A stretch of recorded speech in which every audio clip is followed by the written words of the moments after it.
अभिषेक भाई, क्या हाल चाल है? आवाज नहीं आ रही। अच्छा हूँ भैया, अच्छा हूँ। कुछ मैसेज किए थे क्या रात में? अरे मैसेज किया था, फिर वो काम हो गया था तो मैंने घर फिर हटा दिया। क्या हो गया? नहीं नहीं, कुछ ऐसे सामान्य था। मैं बस वही, मैंने कहा अपने ग्रुप की सेटिंग वेटिंग चेंज की थी ना, तो मैंने कहा मैंने ऐड किया था उनको, अभिषेक भैया को। मैंने कहा कुछ। दुबे जी ने मना किया था ना। मैं भी अन्य लोग को जोड़ना चाहता था। सूर्यमणि हम्म। भंडारी हैं, यशवंत हैं, लेकिन सौरभ जी का मैसेज का सम्मान करते हुए मैंने किसी को नहीं जोड़ा उसमें। अच्छा अच्छा। उस दिन उन्होंने लिखा था ना कि बंधु किसी को गुरु जी के अतिरिक्त को मत जोड़िए। तो उनका संबंध नहीं है ना गुरु जी से साक्षात हम लोग की तरह। विपाशा कह रही थी कि ये अश्विन ठाकुर ये सब कह रहे हैं और कई लोग कह रहे हैं। मैं कहा अब सौरभ जी मुझे ने तो यही। पर मुझे ये समझ में नहीं आता कि अगर कोई पढ़ना चाह रहा है तो क्या समस्या है, क्योंकि ये सब योग्य लोग हैं, जिज्ञासु लोग हैं। आंसू है, अब लेकिन अब इसमें नहीं, इसमें क्या सौरभ समस्या है? और सौरभ जी। ऐसे तो बहुत लोग हैं जिनका गुरु जी से साक्षात संबंध नहीं है। इस लिस्ट में भी बहुत लोग हैं ऐसे जो गुरु जी से नहीं मैं भी। पढ़े। हाँ हाँ, लेकिन मैं भी आपकी ही तरह मानने वाला हूँ। हाँ। लेकिन हाँ, लेकिन अब सौरभ जी कहे हैं फिर हम उनके विरोध में करेंगे तो वो बंधु है ना। कोई बात नहीं, कोई बात नहीं, वो तो लेकिन ये है कि जितना हो सके प्रसार उतना अच्छा है। मेरे तो ये मानना था सब लोग पढ़ें लिखें, और क्या है। और गुरु जी हम्म सबके लिए सुलभ नहीं हो पाए हमारी तरह, तो हम्म अपने भाग्य पर ये तो इतराना हो गया सबका, कोई भी हो व्यक्ति। सौभाग्य है कि हम लोग पढ़ रहे हैं गुरु जी हाँ, से। हमारा सौभाग्य हमको मिला गुरु जी का सानिध्य, और किसी को नहीं मिल पाया, लेकिन वो जिज्ञासु है। बहुत हम्म लोग ऐसे हैं जो गुरु जी की वीडियो से आज भी पढ़ रहे हैं, और गुरु जी हम्म की जो लोचन की वीडियो है या व्यक्ति विवेक की वीडियो, हम्म।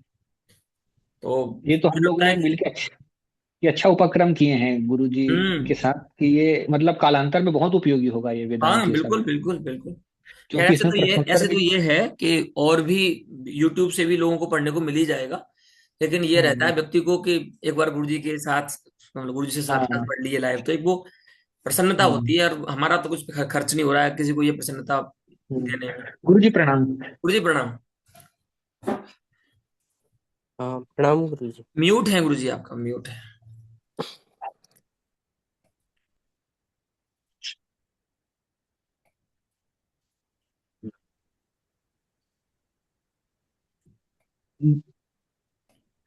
गुरु जी जिज्ञासा प्रश्न पहले कर लें गुरु जी। हाँ, कर लीजिए जो है। गुरु जी ये हम पढ़े थे प्रत्यक्ष प्रमाचात्र चैतन्यमेव। तो इसमें हम्म। टीका इत्यादि में जो प्रत्यक्ष प्रमात्व के तीन लक्षण थे वो सब तो समझ आ गए गुरु जी की इंद्रिय जन्य नहीं कहेंगे क्योंकि सुखादि मन के प्रत्यक्ष हैं उसमें मन को इंद्रिय नहीं मानते तो ये नहीं है। और उसी क्रम में आया था गुरु जी एक ज्ञानाजन्यम ज्ञानम, तो इसकी अव्याप्ति कहाँ होगी गुरु जी? ये थोड़ा कम समझ आ रहा है गुरु जी यदि। नहीं, नहीं, किसका जन्य ज्ञान? ज्ञानाजन्यम ज्ञानम प्रत्यक्ष प्रमात्वम, ये अरुचिकर है, मतलब ये भी मतलब इनको प्रिय नहीं है ज्ञानाजन ये। ज्ञानाजन्य ज्ञान। जी ज्ञान अजन्य, जी गुरु जी ज्ञानाजन्यम ज्ञानम कहाँ प्रत्यक्ष है ज्ञान? प्रमात्वम। ये कहाँ है टीका में पढ़ ज्ञाना? रहा है। हाँ टीका हाँ में गुरु हाँ जी हाँ टीका में। तो हाँ हाँ हाँ, ठीक है, ठीक है, ठीक। ये अनुमिति आदि जो होते हैं, वो ज्ञान से जन्य ज्ञान है अनुमिति। व्याप्ति ज्ञान जब पहले होगा, तो व्याप्ति ज्ञान के बाद में अनुमिति होती है, तो अनुमिति ज्ञान जन्य ज्ञान है। जी गुरु जी। तो जितने हैं उधर अब अनुमिति उपमिति है, तो सादृश्य ज्ञान जन्य है वो। तो अन्य प्रमाणों से जन्य जो ज्ञान है, वो किसी न किसी पूर्व ज्ञान से जन्य होते हैं। पूर्व ज्ञान कोई न कोई कारण होता है उनका। और प्रत्यक्ष जो है, वो तो इंद्रिय सन्निकर्ष से सर्वप्रथम ही होता है। प्रत्यक्ष तो सबका दादा है, पहले वही होता है। प्रत्यक्ष के बिना दूसरे कोई प्रमाण काम नहीं कर सकते हैं। इसलिए ज्ञान से अजन्य ज्ञान है ये प्रमाण।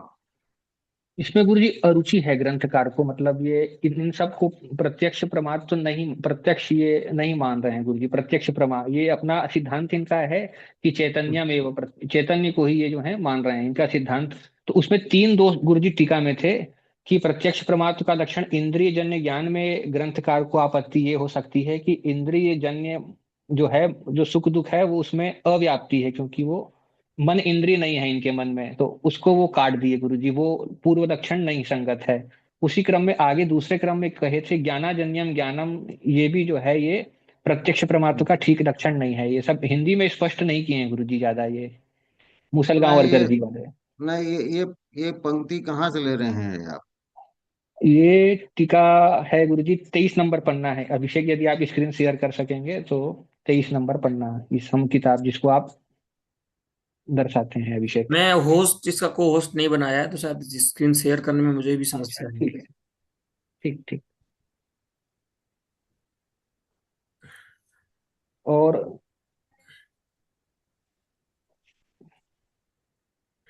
गुरु जी एक प्रश्न दूसरा ये भी है कि प्रत्यक्ष प्रमा को चैतन्य ही माना, और हम्म। प्रमा को पहले हम पढ़ लिए थे अनधिगत ब्रह्म प्रमातिरिक्त अबाधितार्थ विषयक ज्ञानात्मम प्रमात्वम।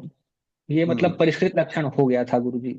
तो हम्म। वहां पे अनधिगत ब्रह्म प्रमा से अतिरिक्त अबाधित विषयक ज्ञान जो है वही प्रमा है, और यहाँ प्रमा को फिर चैतन्य कह रहा है गुरु जी, प्रत्यक्ष प्रमा चात्र चैतन्यम।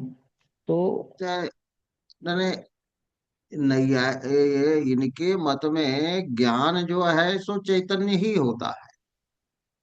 जी गुरु जी। हाँ, चैतन्य के अलावे नहीं है, क्योंकि वो सत्यम ज्ञानम तम। आनंदम या अनंतम ब्रह्म जो है इनका, तो वो ज्ञान रूप ही है। तो ज्ञान शब्द का वास्तविक अर्थ इनका मत में चैतन्य ही है। वो पहले बताए हैं, अंतःकरण की वृत्ति में ज्ञान का शब्द का प्रयोग भले हो जाता है, क्योंकि ज्ञान का अवच्छेदक वृत्ति होती है, ज्ञान रूप चैतन्य की अवच्छेदक वृत्ति होती है, इसलिए इस सिद्धांत से कह रहे हैं। और वो न्याय वाली हम लोगों की वासना कुछ उधर काम कर जाती है, तो लगता है कि वो पहले ये था, ये वाला ये कैसे कह रहा है। तो चैतन्य को ही ये प्रमा कह रहे हैं, चैतन्य ही ज्ञान है। घटक ज्ञान भी जो है वो चैतन्य ही है। जी गुरु जी। हाँ, घटक ज्ञान जो है वो भी चैतन्य है। और वो चैतन्य अभिन्न चैतन्य है, वो वृत्ति अवच्छिन्न और विषयावच्छिन्न चैतन्य जो है उस वही है। जी गुरु जी। अब जो है, कहाँ चल रहे थे? हाँ,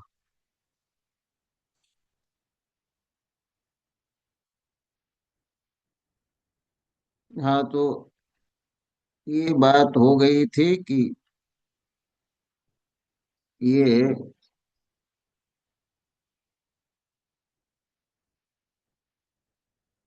एक एक ही ज्ञान में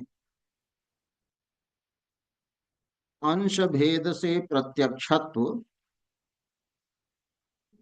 और परोक्षत्व हो सकता है। व्यवहार जैसे कि पर्वतांश में जो है,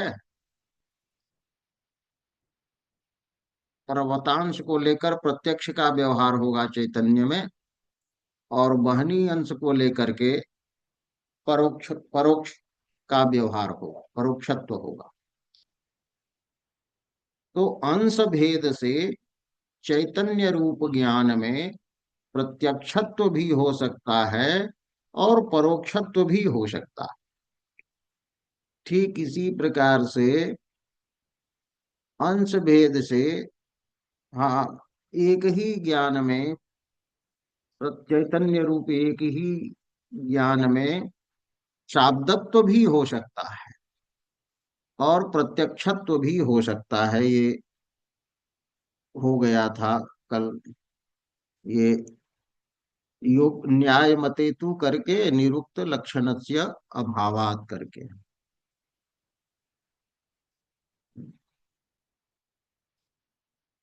अब आगे आज जो है, न चैवम एकत्र ज्ञाने परोक्षत्वा परोक्षत्वयोः अभ्युपगमे तयोः जातित्वं न स्यात् इति वाच्यम्। इस पंक्ति का अर्थ है कि परोक्षत्व और प्रत्यक्षत्व जाति है। क्योंकि अनेक प्रत्यक्ष ज्ञान होंगे, अनेक परोक्ष ज्ञान होंगे, तो प्रत्यक्षत्व परोक्षत्व जो है जाति है। तो ये न्याय मत से शंका करते हैं कि एक ही ज्ञान में यदि आप प्रत्यक्षत्व और परोक्षत्व को स्वीकार करेंगे, तो प्रत्यक्षत्व और परोक्षत्व का संकर हो जाने के कारण जाति व्यवहार उसमें नहीं हो पाएगा। संकर क्या चीज है कि जहां दो जातियां पृथक पृथक, दो धर्म पृथक पृथक रूप से चरितार्थ होते हैं और एक जगह प्राप्त होते हैं। जैसे देखिए कि कहीं शब्द जन्य ज्ञान जो है तो वहां परोक्षत्व है, माने शाब्दत्व भी परोक्षत्व है। तो या अनुमिति भी परोक्ष होती है, तो परोक्षत्व कहीं पर चरितार्थ है और कहीं पर प्रत्यक्षत्व चरितार्थ है। लेकिन यहाँ पर कि त्वम सुखी कोई कह दिया, या बहनिमान पर्वतः जो ज्ञान है, तो इस ज्ञान में दोनों की प्राप्ति हो गई, परोक्षत्व की और प्रत्यक्षत्व की, तो दोनों का संकर है। तो संकर हो जाने के कारण जाति की सिद्धि उसमें नहीं होगी, वो जाति व्यवहार नहीं हो पाएगा जो जाति व्यवहार होता है परोक्षत्व और प्रत्यक्षत्व में। क्योंकि जाति बाधक संग्रह जो है बताया गया है ना, वो शंकरोत्थान अवस्थिति। हाँ संकरो था नवस्थिति। तो उसमें संकर जो है रूप हानि रसंबंधो वैसे करके है, जातिवाधक संग्रह करके। तो संकर हो जाने के कारण जातित्व नहीं होगा, ये पूर्व पक्ष हुआ है कि न च एवं एकत्र ज्ञाने परोक्षत्वा परोक्षत्वयोः अभ्युपगमे। इन दोनों को स्वीकार करने पर तयोः जातित्व न स्यात् इति न वाच्यम, उनका जातित्व नहीं हो पाएगा ऐसा नहीं कह सकते। क्यों?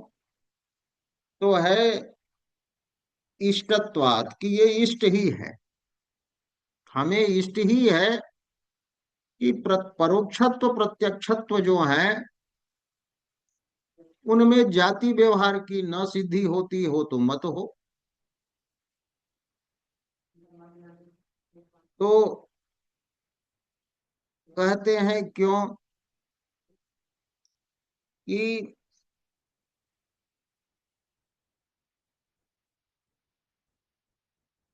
जातित्व की जो जाति की जो परिभाषा की गई है नैयायिकों के द्वारा, और उपाधि की परिभाषा की गई है,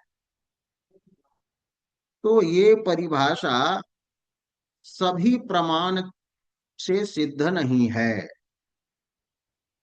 उनके अनुसार मतलब प्रत्यक्षत्व में जातित्व धर्म की सिद्धि करेंगे वो, परोक्षत्व में भी जातित्व की सिद्धि करेंगे, घटत्व जाति है तो घटत्व में भी जातित्व की सिद्धि करेंगे, और उपाधि जो है जाति भिन्न जो धर्म हुए, माने ये जो है उपाधि कहलाते हैं, वो सखंड उपाधि और अखंड उपाधि। जैसे नीलः घटः, तो घट में नील घटत्व जो है वह नील घटत्व उपाधि है, इसको जाति नहीं कहेंगे। अब जाति में भी जातित्व जो है वो भी उपाधि ही है। तो उपाधि की परिभाषा जो उन्होंने की है और जातित्व की जो परिभाषा की है वह सकल प्रमाणागोचरतया, वो सकल प्रमाण से अगोचर है, सभी के प्रमाण से वो सिद्ध नहीं है, इसलिए अप्रामाणिकत्वात्, वो अप्रामाणिक है। घटत्व में जाति का व्यवहार या घटत्व में जो जातित्व धर्म सिद्ध करते हैं, एक तो घट है, घट के अंदर घटत्व होता है, और घटत्व को जाति कहते हैं, तो घटत्व में भी एक धर्म जातित्व सिद्ध करते हैं, उसमें भी जातित्व मानते हैं। तो घटत्व में जातित्व है, ये सिद्ध नहीं है। तब कहा कि घटोयम, ये जो प्रत्यक्ष होता है हमें अनुगत एकाकार, तो इसी से हम कल्पना करते हैं कि सब घड़े तो भिन्न हैं, लेकिन उनमें सब में घट घट ऐसा व्यवहार हो रहा है, अभिन्न ज्ञान हो रहा है, तो उसका कारण घटत्व नाम का धर्म उसमें है, जो जाति है। ये नैयायिक कहते हैं। अनुवृत्ति प्रत्यय हेतु सामान्यम, भिन्नाकार भिन्न व्यक्तियों में अभिन्न अभेद अभिन्न व्यवहार और अभिन्न ज्ञान का जो कारण है धर्म, उसको जाति कहते हैं, सारे घटों में घटत्व। तो वेदांती कहते हैं कि घटोयम इत्यादि जो व्यवहार है, घटोयम इत्यादि जो व्यवहार है या ज्ञान है, इससे घटों में घटत्व धर्म सिद्ध होता है, लेकिन वो घटत्व जाति है, ये सिद्ध कहाँ होता है इस अनुभव से कि उसको हम जाति ही कहें। ये तो आपकी परिभाषा है कि उसको जाति कहते हैं। तो ये कहते हैं कि घटोयम इत्यादि प्रत्यक्षम ही घटत्वादि सद्भावे मानम, घटत्व आदि घटों में है तो उसकी सत्ता में प्रमाण है, न तो तस्य जातित्वेपि, कि वो घटत्व के जातित्व में प्रमाण वो अनुभव नहीं है। अनुभव से सिद्ध होता है कि कोई धर्म है, साधारण धर्म है, जिसके चलते घट घट ऐसा हमें ज्ञान हो रहा है, लेकिन वो जाति है, उसमें प्रमाण नहीं है। तो ये इनका कहना है कि जातित्व जो है सकल प्रमाण गोचर नहीं है, मतलब सर्वसम्मत ये जो है सो नहीं है।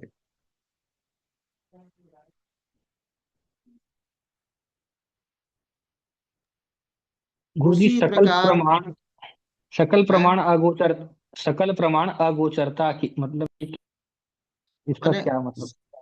इसका मतलब है कि सारे प्रमाणों से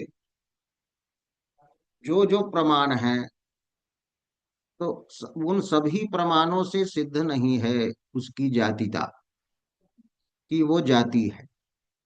अब जैसे जो है वेदांती उसको जाति नहीं कहते हैं, और वैयाकरण के यहाँ पर जाति की परिभाषाएं अलग हो जाती है, जाति की परिभाषा अलग है। अब अलंकारिक के यहाँ आप लेंगे कि भूत शब्द है, उसका प्रवृत्ति निमित्त होगा जो, वो जाति गुण क्रिया यदृच्छा, इसी में न होगा कोई धर्म। तो भूत पांच हैं, तो उसमें भूतत्व जाति होगी इनके मत में, आलंकारिकों के मत में भूतत्व जाति है, लेकिन उनके मत में भूतत्व जाति नहीं है, क्योंकि उनका संकर दोष होता है, सांकरी के चलते भूतत्व जाति नहीं है।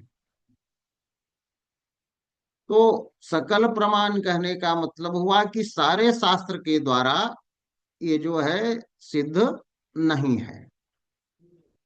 शैवागम में भी कहा कि घट जो है ये एक शक्ति है और शिव शक्तिमान है, ये हैं।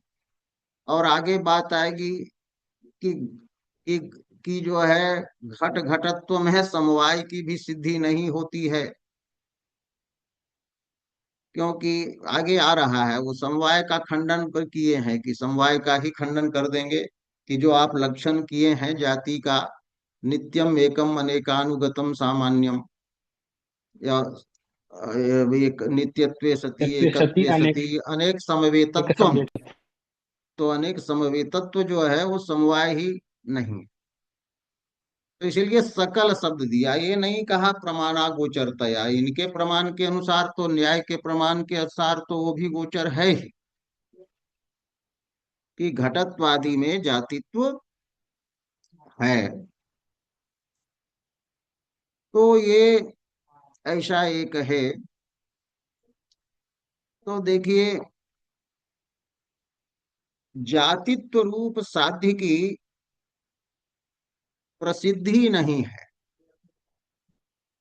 माने घटत्व है तो घटत्व को जाति कहते हैं। तो जाति कहने का मतलब उसमें जातित्व धर्म है। घटत्व में घटत्व हुआ और घटत्व में जातित्व आएगा नैयायिकों के मत में। जाति शब्द है तो जाति शब्द का प्रवृत्ति निमित्त क्या होगा? जातित्व होगा। जो जातित्व जो है अनेक जातियों में होता है, वो तो वही कहेंगे कि घटत्वम जाति, पटत्वम जाति ही, और पृथ्वीत्वम जाति ही। तो सब में जो जाति जाति व्यवहार कर रहे हैं वो एकाकार।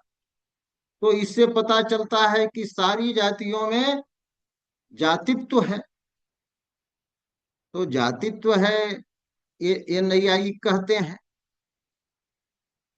तो ये प्रत्यक्ष के द्वारा वो जातित्व सिद्ध नहीं होता है। प्रत्यक्ष के द्वारा केवल प्रत्यक्ष प्रमाण से यही सिद्ध होता है कि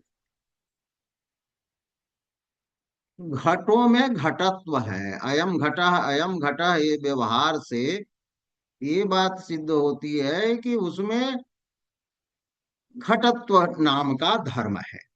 लेकिन वो घटत्व जाति ही है, ये सिद्ध नहीं है। तो घटत्व निष्ठ माने घटत्व में रहने वाली जातित्व, अब रहने वाला जो जातित्व है उस जातित्व के सिद्धि में प्रत्यक्ष प्रमाण नहीं है।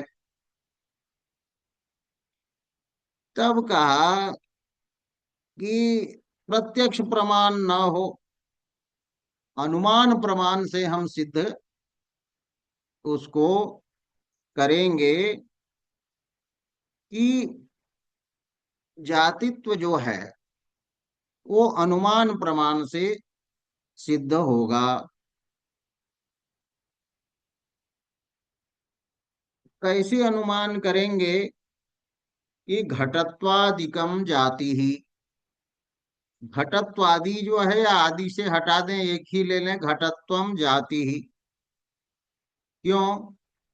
तो उपाधि भिन्न साधारण धर्मत्वात्, क्योंकि उपाधि वो से भिन्न साधारण धर्म है। वो जातित्व भी जो है साधारण धर्म है। क्यों? तो हेतु देते हैं, हाँ, साधारण धर्मत्वात् हेतु दिया और कह दिया सत्तावत।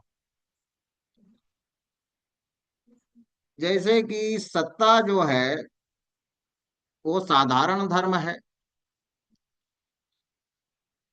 और सत्ता को भी जाति हम ये जो है सो ये कहते हैं। तो ऐसा जो अनुमान हम करेंगे तो अनुमान का भी वो निराकरण करते हैं। कहते हैं कि साध्य यदि हो तभी न अनुमान से सिद्धि होगी, पर्वत में बहनी ही नहीं हो। जैसे कोई सिद्धि करना चाहे कि पर्वते सुवर्णमय कांचनमय बहनी, तब होगा कि धूमात, धूम के कारण कांचनमय बहनी है। तो बहनी तो होती है, लेकिन स्वर्णमय बहनी नहीं होती है, स्वर्णमय बहनी नहीं है। तो साध्य जब अप्रसिद्ध होता है तो उसकी सिद्धि अनुमान से कैसे करेंगे कि जो साध्य ही प्रसिद्ध नहीं है, साध्य की ही सत्ता सिद्ध नहीं है। तो यहाँ पर जातित्व रूप साध्य जो है सो घटत्व आदि में है ही नहीं, तो उसकी उसका साधक जो अनुमान है उसको भी अवकाश नहीं मिलेगा। तो जातित्व रूप साध्या प्रसिद्धौ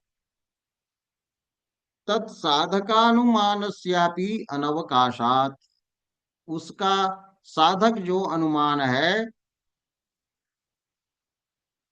उसकी अब उसका जो है अनवकाश हो जाएगा।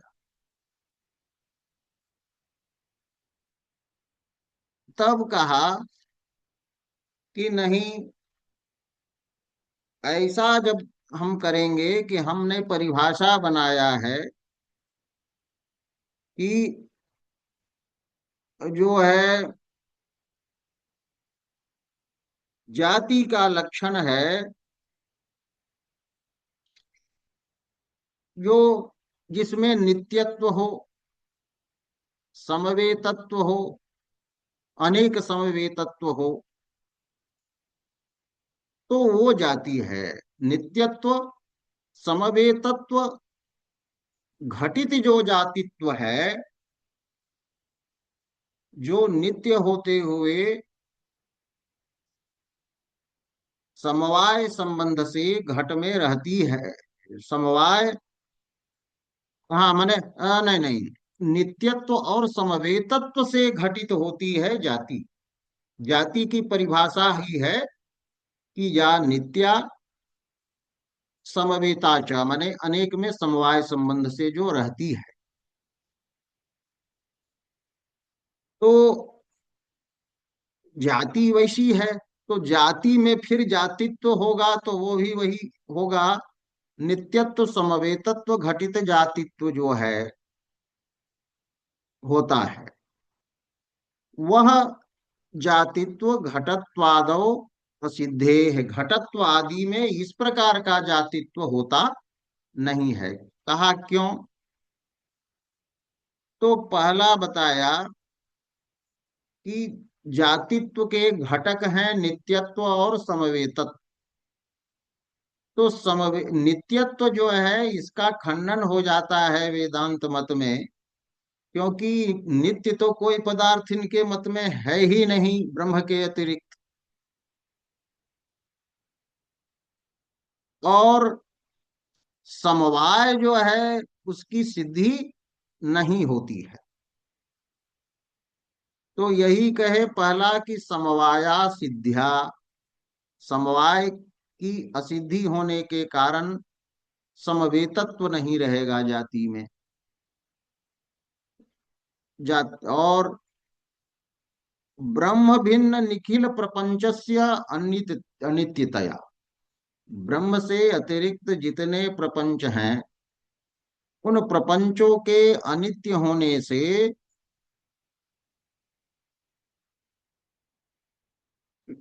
जो है नित्यत्व समवेतत्व घटितम यत् वर्तते जातित्वम तस्य जातित्वस्य घटत्वादो सिद्धि न भवति असिद्धेश्च।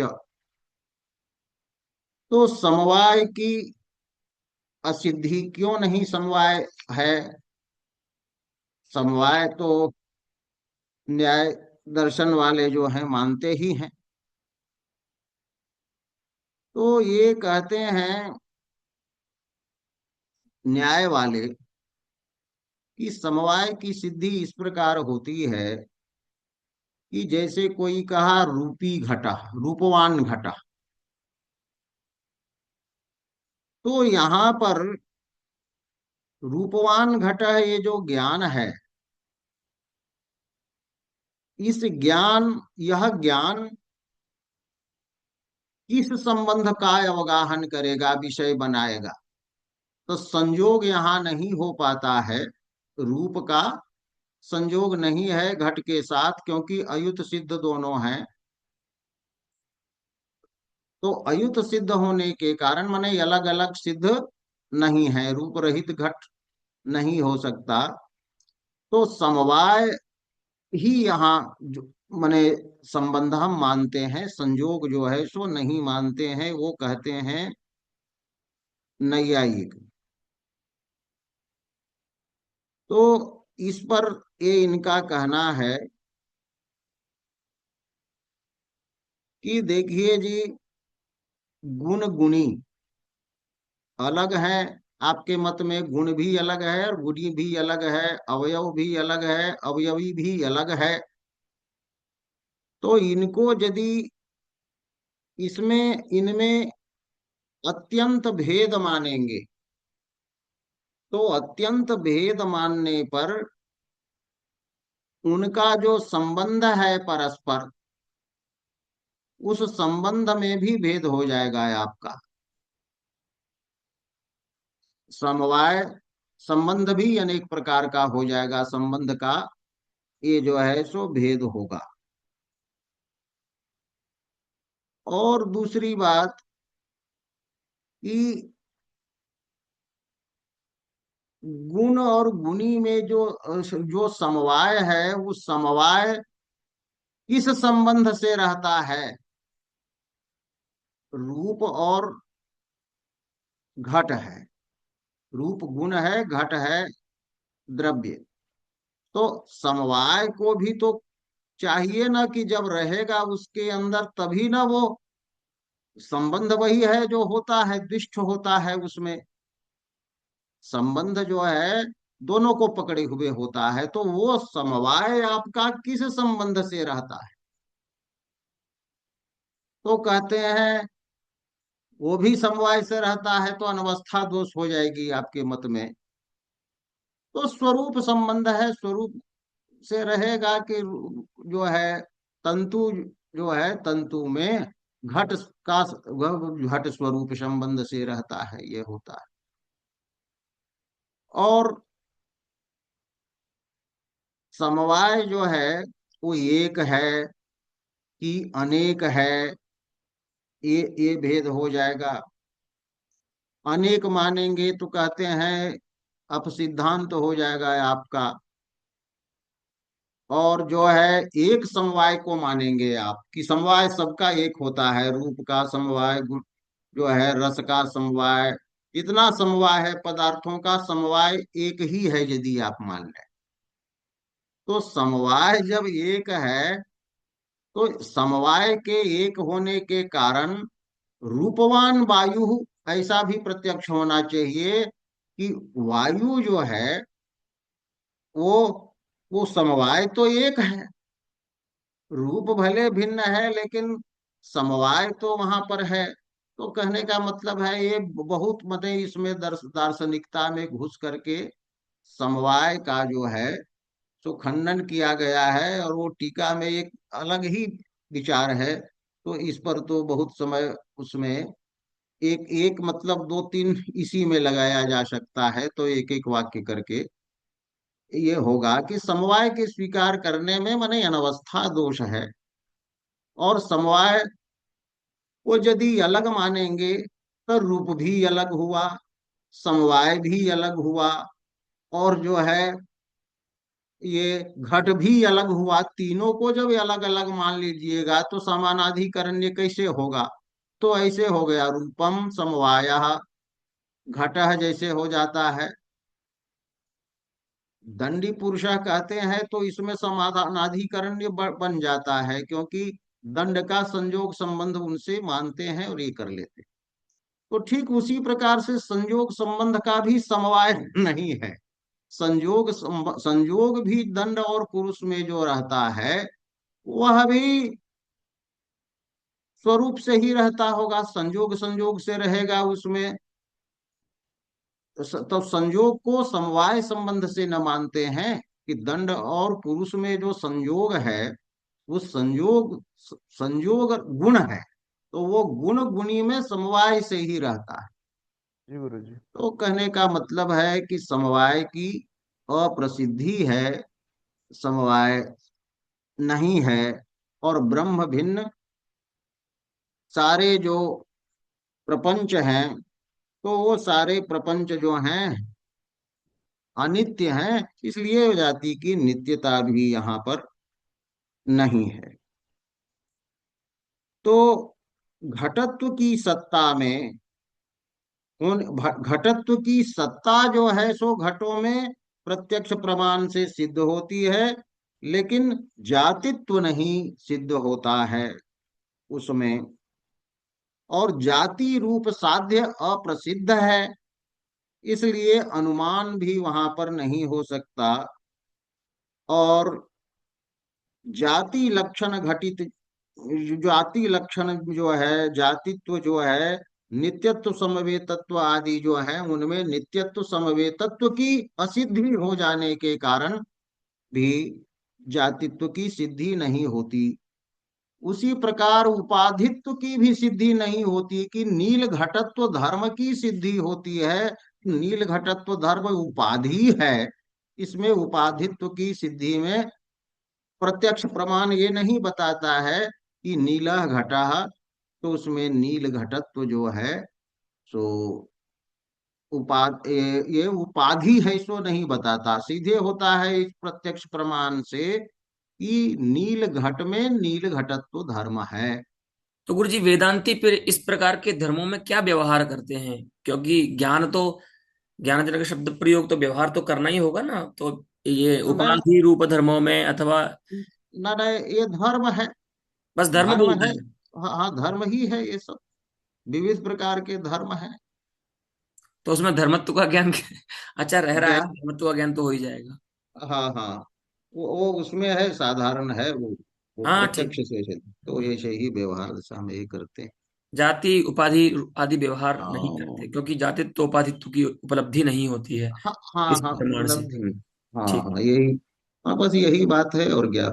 जी जी। हाँ, ठीक है, तो आज रहने दीजिए। जी गुरु जी। हाँ, ठीक है।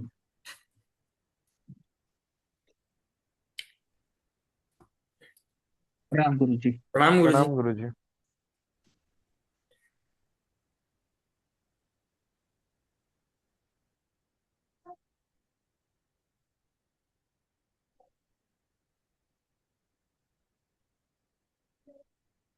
7:40।